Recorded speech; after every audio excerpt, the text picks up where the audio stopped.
All right. Welcome to Be the Market Expert. And welcome to Tuesday, right? And let's talk about this one real quick. I think this one's going to be interesting just as we continue to watch what's happening in the political landscape of tariffs. And what was what I think that we saw like from Friday until at least yesterday was we saw I think a lot of countries, and I don't have the actual numbers, but I did see, a lot of countries they came through and they either accepted the tariff or they reduced their tariffs, and yet Monday rolls around and China's like, nope. And so China said, no, we're going to increase our tariffs. And then what we saw from that was that interest rates got a little weird. So I think that as we're kind of going forward, this is just something we're going to have to watch. We're going to have to see what happens with China and the tariffs. But yeah, it says on Monday, Trump threatened to implement an additional 50% tariff on China imports.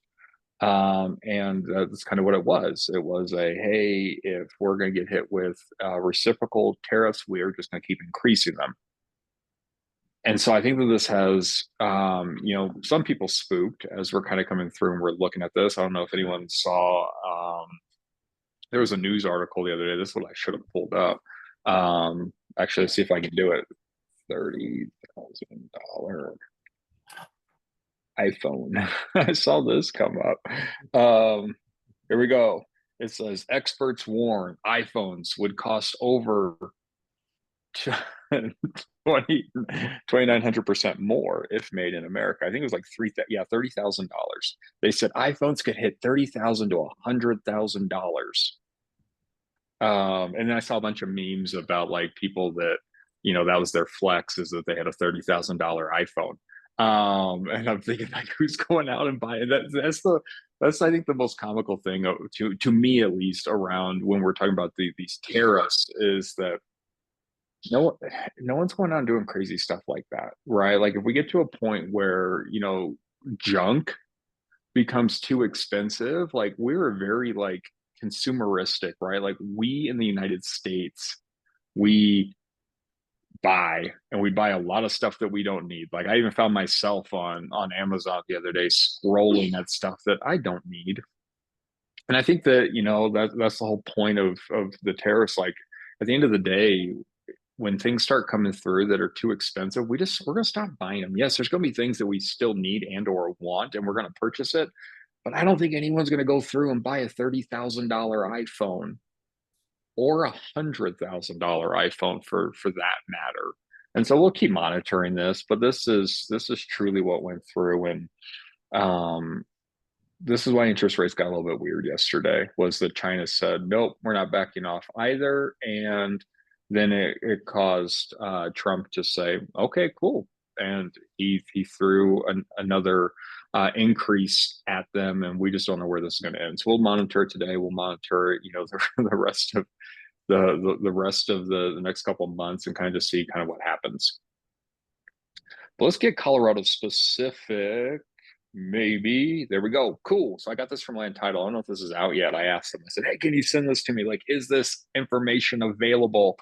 And the answer was yes. After they said, let me find out for you. So here's Greater Metro area, and they're pulling this information out of RE Colorado, right? So it's from Real Estate Services in RE Colorado for March.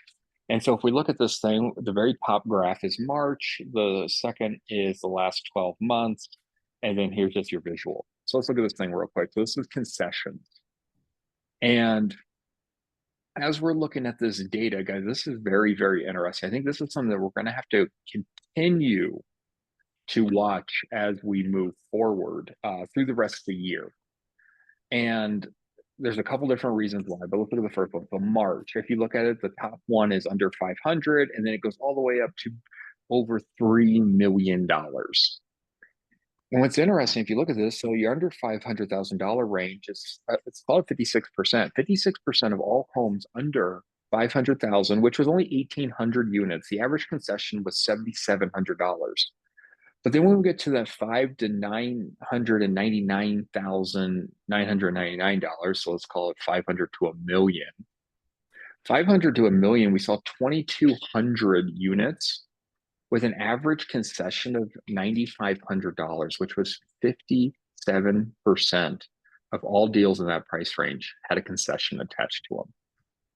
I think this is important information because when we're going through, we're having conversations with our sellers, that this is something that we need to be going through. And I would actually probably start grabbing this data from Land Title or whoever your title company of choice is. And I'm probably bringing this to my listing presentation, right? Just like, hey, just wanted to show you like this is kind of where we are. And this is kind of some of the things that we're seeing. Like I sent off some information the other day for a seller net sheet, right? And so we went through the seller net sheet, and then I just talked about concessions. Also going through talking about what your compensation is, and that while there's no blanket offer of compensation, these are the numbers that we're seeing the buyers are asking for inside of the sales price. We were at the Peak Performer Summit the other day, and Cooper Thayer, who's in one of Kevin's offices, actually was on the stage, and he was giving his economic update with all the DMAR and RE Colorado data. And it was interesting because one of the slides that he pulled up is he just pulled up RE Colorado, which was kind of fascinating. And so he pulled up the RE Colorado, the MLS, and he said, guys, this has actually happened in my neck of the woods, right? So he's showing Castle Rock. And what he was doing was he was showing this $1 million home. All right, it was 1 point something, 1.1 million dollars, I think is what it was. And so he was showing this $1.1 million home. That's what it closed at. All right, cool. So he's at a listing presentation. He's sitting down with the seller. He's in the neighborhood. He's showing the seller comparable properties. And then there's this sold for $1.1 million. But if you scroll all the way down, it says seller concessions, not including compensation, but it has seller's concessions. And it was $100,000 seller concession to the buyer. Well, that's interesting, right? Because as we're looking at this, does that make this a $900,000 home now? Right? Because it was like $100,000. Like it dropped it below a million is what it does, or what it did. And so when we're looking at this thing, we're seeing that these concessions are happening. We don't typically see $100,000 concession, but yet this one was there. And at the very bottom of the MLS, like it tells us. But if we're looking at it, so we're looking at 7, we're looking at 9,000, we're looking at 13, 12, 16,000 if you're in that 2 to 2.5, 10K, and then $11,000. So the average concession across March for the entire MLS was $9,100. 4,626 homes that were sold had a concession attached to it, right? And then as we're looking at this, your price range, again, for the last 12 months. And so if we're looking at it, here's last 12 months worth of data, and they don't change too much. Like they're all pretty, I mean, like your million to $1.5 million changed a little bit. They're all pretty much in range. This is what I think is going to get interesting, though, as we go forward. Let's say the interest rates do come down. Let's say the tensions with China, at least on the tariff front, de-escalates, and it has to at some point, right? Like where it's either going to be the new norm or it's going to have to de-escalate. Only two options that we have. And so we now come to a point where, let's say interest rates start coming down. All right, interest rates are coming down. And what does that do to the market? Well, it turns it more into a seller's market. And keep in mind, there's pockets, right? We already have pockets of buyers markets. We have pockets of sellers markets. We have more balanced markets. We're seeing, 6 months on market. We're seeing a couple days on market. It just depends where we are and how the home's priced. But yeah, let's say rates come down. We understand that owning a home in Colorado is still the American dream. I don't care who you talk to, right? They might say, hey, it's unaffordable. It's not in my goal, my vision board for this year, but yet it's still the American dream to own a home. Interest rates come down, And now the affordability issue becomes more manageable, more palatable. And we do have more people raise their hand. And we'll look at some more data for nationwide, and we're still seeing purchase application data go up. So let's say that now purchase applications gone up, we see rates come down. So we see even more hands raise their hand and say, hey, I'm interested in purchasing a home this year. Well, that's what gets kind of interesting, because then I think what we do start to see is seller concessions go down. Interest rates start to go down, seller concessions go down. And so I think that that's kind of some of the things that we need to be keeping in mind right now, is that we are in a position where we're more in a balanced market. So we're seeing sellers be more willing to give concessions. And at the same time, they are more apt to paying a buyer commission in this market. And the whole reason for this is because I do think that there's still bad agents out there, right? I'm not saying that, that it's not been negotiable, but yet I think there's still agents that are out there that are talking about that you don't have to pay a buyer's agent anymore. Like, I think that there's still agents that are going out there and having that conversation. They're saying, well, hey, the only commission that you have to pay is mine. And I do think that those seeds are being planted. I do think that there's news articles out there that are still misleading. And so this is what's going to be interesting. And I would say that we're going to want to keep this in mind. And I'm going to actually ask Land Title to send this to me on a monthly basis now, because I do want to see these change, and then keep having conversations with you guys on what you're seeing with your compensation, because I do believe that once interest rates start ticking down a little bit more than what they have, except for yesterday, is that what we'll start to see seller concessions start to dry up.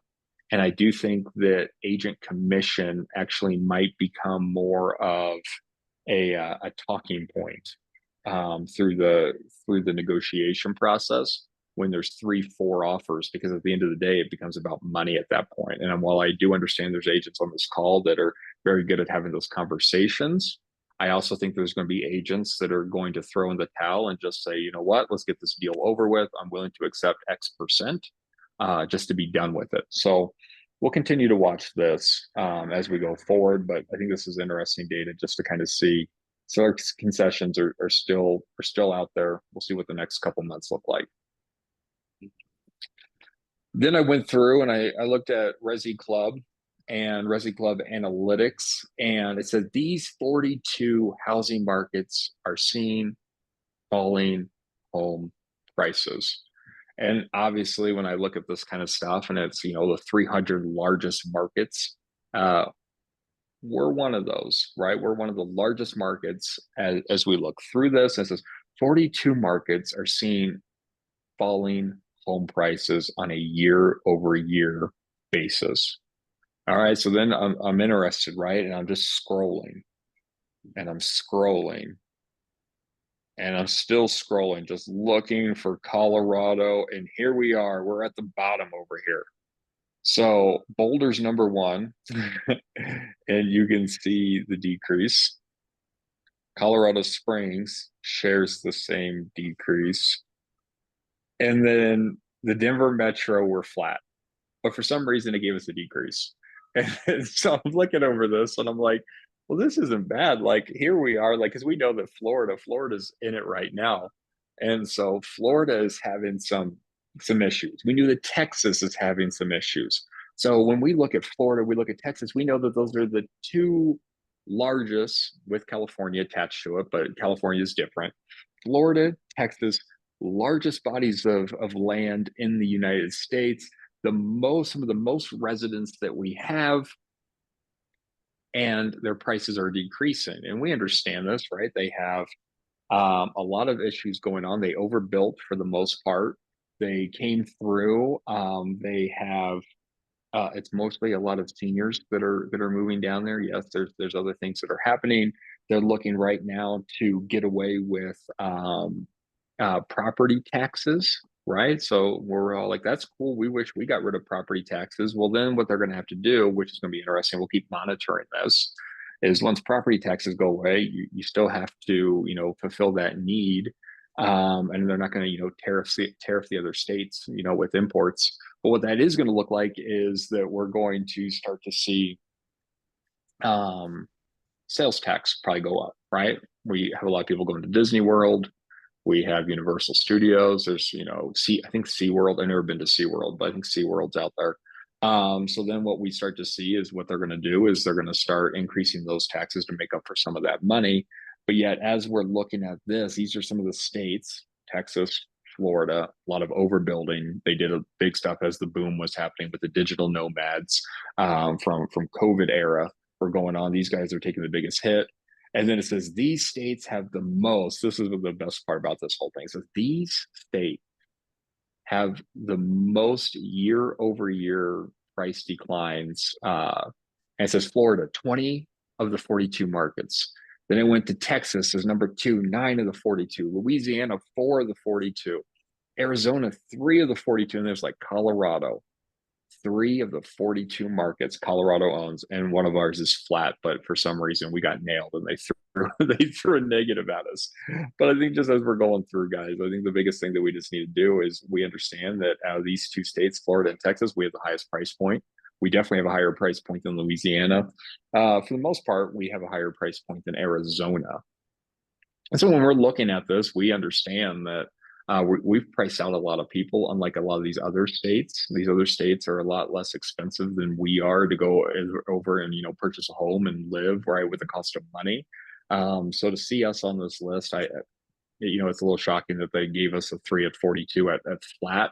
But yet, I would expect that we do see some negative year over year data just because of our price point and the cost of money. But yet, we do know that interest rates are going down. And so I do suspect that this is going to change over the next couple months. But let's dive into Housing Wire like we do. And it says mortgage rates. Remember, this is Friday's data.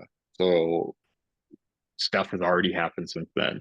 It says mortgage rates recently hit a year-to-date low. They're no longer there. They've gone up. Coinciding with ongoing market disruptions from tariffs. Guys, like tariffs are going to be the conversation. Unfortunately, that's all we're going to be talking about probably for the rest of the year is tariffs. The most encouraging story, however, is that the spring season is shaping up positively for the housing market. Notably, purchase application shows growth both year to date and year over year. Guys, this is the story. If we're not taking out anything out of this conversation outside of tariffs, we need to be looking at purchase application data. These are your consumers talking to lenders, right? And so what are we doing? Are we going out there and are we the real estate economists of choice? Are we getting our data? Are we having the conversations? Because here's the thing, your consumers are tired of sitting on the fence.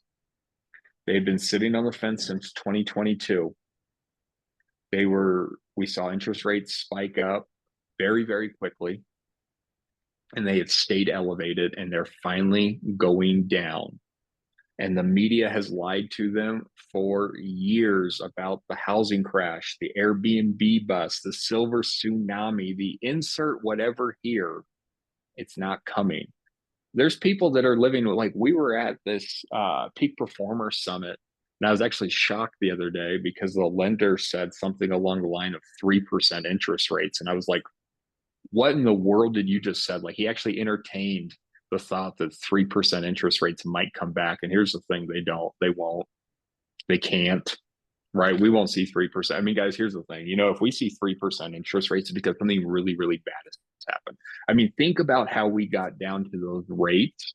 We had a global pandemic. And yes, what was interesting about that is a lot of people said, all right, cool, there's a global pandemic. There's a lot of uncertainty, chaos in the world. And I still want to buy a house, which was interesting, right? They were rolling the dice and they were like, hey, interest rates are super low. My remaining time on this earth, maybe at least I'll have a house that I like. But yeah, think about all the chaos that we're still living in, right? This was 2020 into 2021, 22, 23, 24. Here we are in 25, and it has disrupted the economy. And so as we're kind of looking at this, we'll never see this 3%, but yet your people are tired of sitting on the sideline. They've been told that home prices are going to come down. Some people still believe that interest rates are going to just drop. And yet these are what we need to look at. And so when we couple this, right, purchase application going up, and then you guys having this data to where we're like, okay, cool, like this is what most sellers are seeing right now. They're seeing minimum $7,700 in concessions. What does that money do for your consumer? They're already tired. They've already been waiting on the sideline for something to happen, some kind of gift that is not happening. And now they're going out and they're talking to the lenders and they're saying, hey, just out of curiosity, what do I qualify for? I've been sitting on the sideline for too long. Interest rates have come down a little bit. Maybe it's time. I've outgrown my home. The home doesn't suit my lifestyle anymore. Or maybe they're having to move to a different state. And we understand that there's also these dollars that we're able to get for them to help lessen this financial burden. So as we're looking at this, this is what we should be doing. We should be taking massive, massive mind share. We need to be getting back into relationship. We need to pick up the phone. And if you're of a certain age, make the phone call. If you're a millennial, I get it. Get it on TikTok or Instagram or however you communicate to your clients, rock and roll. But here's the thing. We can't be a secret agent. This is a contact sport. We need to be reaching out as much as possible right now. We're seeing many people raising their hand that are interested in purchasing. And guys, I can guarantee you, one of these is someone that you're in relationship with and you have no clue right now. What are we doing? When we're going through, are we setting up coffee appointments? Are we going out and are we doing something like Top Golf? Are we getting our people together for a barbecue, right? Like the weather, even though I don't think it's awesome right now, it threatened to be like 70 something degrees. It's 58, it's getting warmer. It's supposed to be degrees today. And I think through the rest of the week, it's supposed to be in the high 70s. What are we doing? Like things are starting to wake up and speed up. And what we need to do is we need to make sure that we're having conversations with people. And it says, despite the crazy negative headlines, which we lived through for many, many years now, guys, existing home sales aren't crashing based on the data we are seeing. In fact, if mortgage rates head towards 6%, we will see positive year here. And it says, remember, we are working from the lowest bar. So here's the thing, like we've been in the basement. Guys, we have been at recessionary levels in real estate. Keep in mind that we deal with the highest price tag item that most Americans purchase in their life. Hundreds of thousands of dollars are spent, and we get to be the facilitator of that transaction. And when we're looking at this thing, most Americans don't have this kind of money. I mean, most Americans don't have a couple $1,000s to their name. And so when we're looking at this, a lot of people have to go to the bank. And there's a cost of borrowing money from the bank. And so when we are looking at the cost of money coupled with high home prices, as the cost of money starts coming down, we will see more people raise their hands. So purchase application day, let's just go down straight to the visual. Here we are, guys. Here's 2024. Here's 2023, and we are climbing up. You can see that this didn't happen in 2024. 2024, it actually dipped right around here, right? We actually saw less people. 2023, yes, we did see a little bit of a spike, and we're resembling that a little bit more.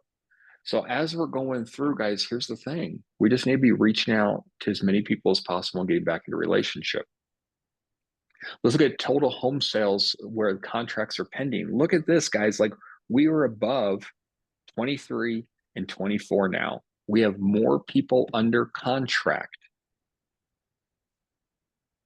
And so as we're going through and we're seeing more people than last year raising their hand, talking to lenders, and we're seeing more people dethaw right now, and they're going out and they're getting under contract. Who in your world, who in your ecosystem has spoken to a lender and you're unaware of it? So then we go down, let's drop down a little bit further. We're not going to talk about the 10-year yield. We're not going to talk about mortgage spreads, but let's look at inventory. Guys, inventory, we have more inventory than 24, 23, 22, 20. I'm sorry, not 20, and 21. We don't have more inventory than 20. Keep in mind that there was inventory that was starting to stack at this time as interest rates were starting to go up. So that's kind of why we're seeing this right now. We will beat it, right? Like come June, July, we'll definitely be over this. This is when people actually stopped listing their homes as much as they were, only because interest rates were so high they didn't want to go purchase another house, right? We were talking about the golden handcuffs about this time, right? When we're looking at like 22 data, but 2020 data, this is when all chaos is breaking loose. And then keep in mind 2019, this is what we consider a healthy market, right? 2019 healthy market, this is what we're looking at. This is when we consider it normal. So this is our gold standard of where we're looking, right? Keep in mind that we've just been in such a weird time period from 2020 until today, just with low interest rates, interest rates skyrocketing as quickly as they did, them hovering where they were with the home prices. We've had an affordability issue for the last couple of years. So we want this number to keep rising. But again, Charles, yes, sir. a good question. When you look at 2020 and you see inventory starting to drop, and you attributed that a little bit to the chaos that hit after COVID, I mean, how do you compare that to the chaos that's hitting now with tariffs? I mean, the stock market has reacted in a similar manner as it did in 2020. I mean, what do you see going forward? And what conversations should we have with clients who are scared and they were all ready to, get off the dime and decided they needed to act, and now they instantly are insecure again? Yeah. No, I think that's an interesting conversation, right? I think that when we're looking at this and we're having the conversations, you're right. Like it's a different type of chaos. And when we're going and we're looking at 2020, one of the things that happened is that we were heading into an area where the economy was shut down, and to stimulate the economy they went through and they dropped interest rates, right? We saw that the Fed did, and they lowered the cost of money, and one of the benefits to that was real estate, right? We're disproportionately affected Yeah. when it comes to the cost of money. And so now I think that the conversation is probably a little bit different, maybe a lot bit different, right? Because in 2020, what we were seeing into 2021 is we were seeing with the interest rates being where they were, we were seeing conversations around, well, money's free, right? I mean, at the end of the day, money was free. I can tell you guys that me personally, I went out and bought two houses back to back. I bought a house in December and I bought a house in January. Because of the cost of money. And I think that a lot of people were making decisions based off of that conversation alone, is that they wanted a different view. They wanted to be on a different street. Like they wanted something that their current home, and it was a lot of it was just a change. I think that the money and the cost of how much it costs to borrow money, that was the deciding factor. Where right now it is lifestyle. And so when we're going through and we're having conversations with our consumers, I would go back to when we're looking at home prices, right? When we're going through and we're looking at when was the last time that we actually saw a fall in home prices. I would pull up those slides from Family Reunion. I would pull up the slide from Family Reunion when it shows appreciation year over year, just on average. And I think that no one on this call is a good enough salesperson to where we can force someone, especially in the state of Colorado, at a $600,000 price tag, to go out and buy money. So more of my conversations are, hey, Eric, I appreciate, you sitting down with me and wanting to have a conversation about purchasing a home. And what was important about that to you? Right. And you go through, you tell me your motivations. Maybe it's we're downsizing, we're upsizing, maybe whatever, right? Whatever that looks like, that's the conversation that we're having. And when we're going through, we got to figure out why that's important to them. Why is it important that you actually have that, that 3-bedroom house? And they tell you. And then we're going through with this motivation, right? We're doing a motivational interview, if you guys will, with our consumers about like why they called us to begin with. And now that we're seeing, I don't even remember what the percentage was. I did pull up my Charles Schwab the other day and I was like, oh, this is gross. And I closed it. Um, It's about 20%. yeah, that's what I thought. Yeah. Yep. Thanks, Eric. Sure, Yeah, sure. so, I looked at it and I closed it. And I think at the end of the day, it's truly about the motivations that the people have. And if it's still financially feasible for them, we do know that historically speaking, home prices haven't dropped. We do know that with the threats of tariffs and everything else going up, that the cost of goods and labor could be going up. And if at the end of the day, if all this disappears, well, the other side to that is that interest rates come down and we actually have more demand and less supply for homes, and then prices go up. So I think it's really just going through and having the conversations with your people about what their motivation is. Is that still, part of their journey map? And if it really just comes down to price and they can still afford it, what is holding them back outside of uncertainty? Yeah, Because no one has a so hopefully the crystal ball. motivations overcome the uncertainty. Yeah, because that's all it is. I mean, because even if we were to like, we'll get to the interest rates next, but that's what's crazy about this. Like, we can never time this market. No one has a crystal ball. No one in their right mind, I don't think, would have saw all those countries actually like fall into place and say, okay, and then China to go up and say, we're willing to play chicken, right? Like, I don't think any, I mean, I think a lot of people just thought that every country was going to say kick rocks, but every country fell in line, and that's why we saw the interest rates do what they did on Friday. But then China rolled around and said, "No, we're not playing. We'll take our toys and go to a different sandbox." Which is why everything has happened now. Because then Trump said, "Cool, we'll raise it again."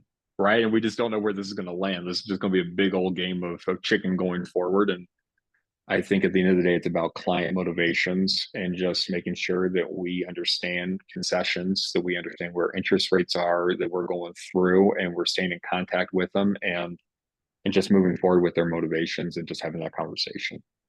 Okay, thank you. You're welcome. New listing data, guys. When we're looking at this thing, we're right in the mix, right? So when we're looking at this thing, here we are. We have gone over 22. We've gone over 23. We've gone over 24. We have more inventory than we have had in recent years.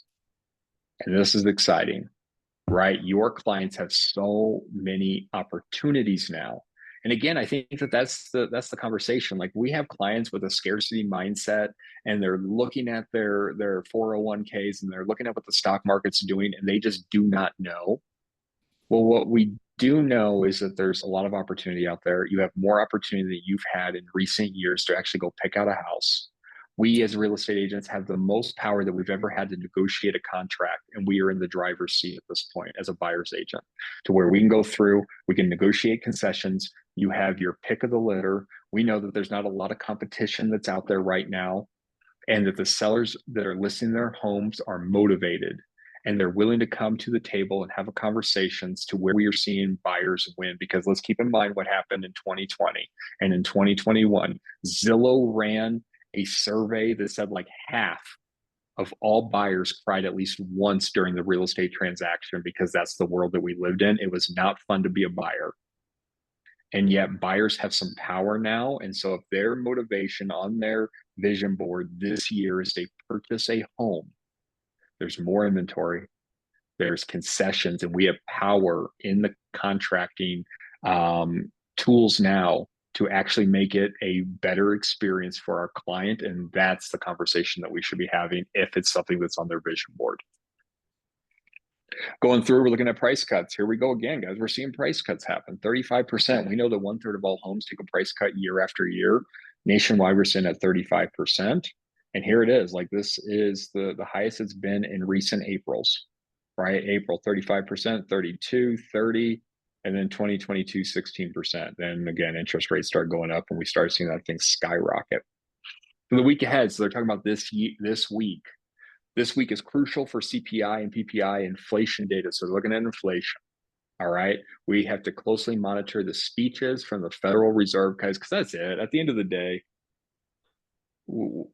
inflation's on track, right? They curbed inflation last year for the most part, right? Like this thing has been moving in the right direction. Yeah, there's still some things that are weird, right? But again, I've been able to go the last 2, 3 weeks and buy eggs, which is super exciting for me. And when we look at this, the big thing that what they really mean by all this conversation is this: what are the Fed presidents going to say? The Fed president's coming out and saying something crazy, we see knee jerk reactions. So as long as they're going through, and I think that Powell came out again, what we do know is that Trump is going to come through and he's going to say the Fed needs to lower rates. And I think what we're seeing now is Powell coming out and saying, no, we had inflation curb. This is Trump's problem. He needs to fix the tariff issue. And so now we're seeing this thing where neither one of them is each other's boss. Neither one of them reports to the other one. And now we might just see some shots across the bow. And that's actually going to be what's really interesting to see if what happens with the economy and what happens with everything that's going on with prices and people going out and spending money, and what side, if either side caves or if they both dig their feet into the ground and say, we're not lowering rates, we're not dropping tariffs, and kind of see where this thing falls, because this is what I think that he really means by these indicators. I don't think we're really looking at inflation right now. I think we're looking at job loss. We're looking at recessionary data. I don't think we're looking at uh, at inflation. However, in times of chaos, bond market movements can become extreme. Yep, we're going to see that. Everyone, look at your 401ks. Until the situation stabilizes, the data will have limited impact. Recently, during jobs week, bond yields dropped significantly, not because of labor data, but due to prevailing market conditions. So, guys, we don't know. We have no clue what this is going to do. We're just going to have to monitor this. And at the end of the day, as a real estate economist of choice, we need to know what our clients' motivations are, and just to help them see it through with the tools that we know exist. And here we are. And this is what we're talking about, our crystal ball, guys. Like, as we're looking at this thing and we're looking at interest rates, and this is yesterday's data, we're looking at it, and for this 1 month in time, we've pretty much stayed flat, and we've been dropping a little bit. We spiked up a little bit, we dropped, and then we came back up to that spike. This is the issue with timing the market. Nobody knew, right? Like, people saw Friday and everyone was cheering, right? Like, interest rates are going down, everyone's falling in line. I think they called it Liberation Day. I think it was the day that it was coined. And then Monday rolls around and China said, we're not playing. And then interest rates went back up. And so again, like, as we're going through, it's an awful idea. No one has a crystal ball. If it makes sense to buy today, if you can afford today, if it makes sense for your family, like, now's the time. We have concessions, we have the ability to negotiate in the contracting instruments. And so if this is on your vision board, let's make it happen. Then we're going through, let's look at our Arvada just as we always do. Median list price going up. Okay, prices are going up. We saw some things happen this month. Then our price per square foot going down. That's just saying that we're seeing more expensive homes that are smaller hitting the market. Average days on market going down. Median days on market staying flat. But here's the thing, there's such a huge discrepancy here. And again, they triple out too. But what this tells me, guys, is your average days on market. Remember, we're taking all the date, we're taking all the days, we're taking all the listings, and when they sell, and we're adding them all up and we're dividing them by the total number to get the average. 90 days on market. If you price your home wrong, because this is what this is telling me, you price your home wrong, it's taking your home 90 days to sell. But the median, right, they're taking out all the outliers. They're taking the ones that sold in a day, maybe the arm's length deals that they put in the MLS just for comp purposes only. And then they're taking all the homes that are sitting on the market because they priced their home wrong, and the seller's like, let's just see what happens. And they're getting to the middle number. That's that median, 28 days. This is an important conversation. We need to be looking at all the homes in the area with our sellers and saying, like, hey, this is your competition. Not what your neighbor's house did 30 days ago, not what your neighbor's house did in 2021. What is on the market today because of the principle of substitution?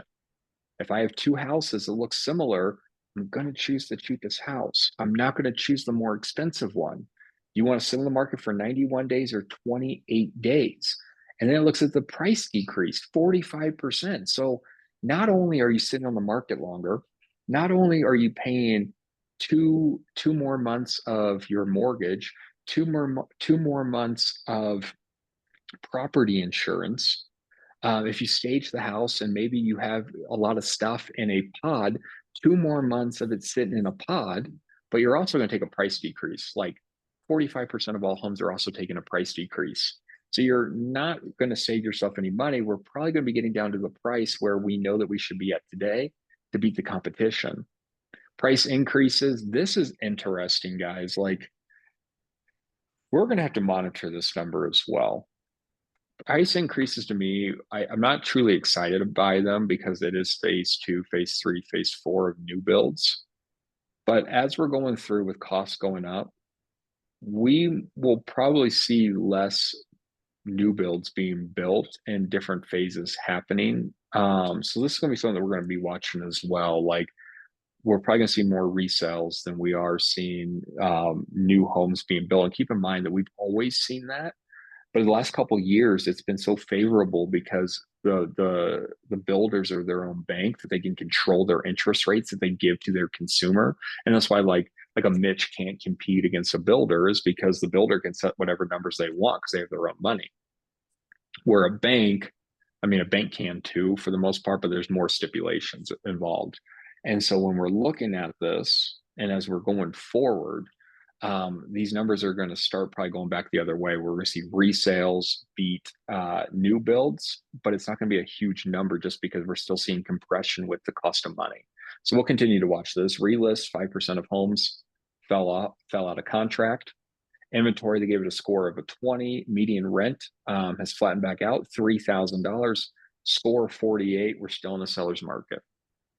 So as we're going through, guys, I think the biggest thing is find out the motivations of your clients and just seeing how we be the real estate economist of choice and understanding concessions. We have a great opportunity to put a little bit more money into our clients' pockets by knowing what is happening in the concession world.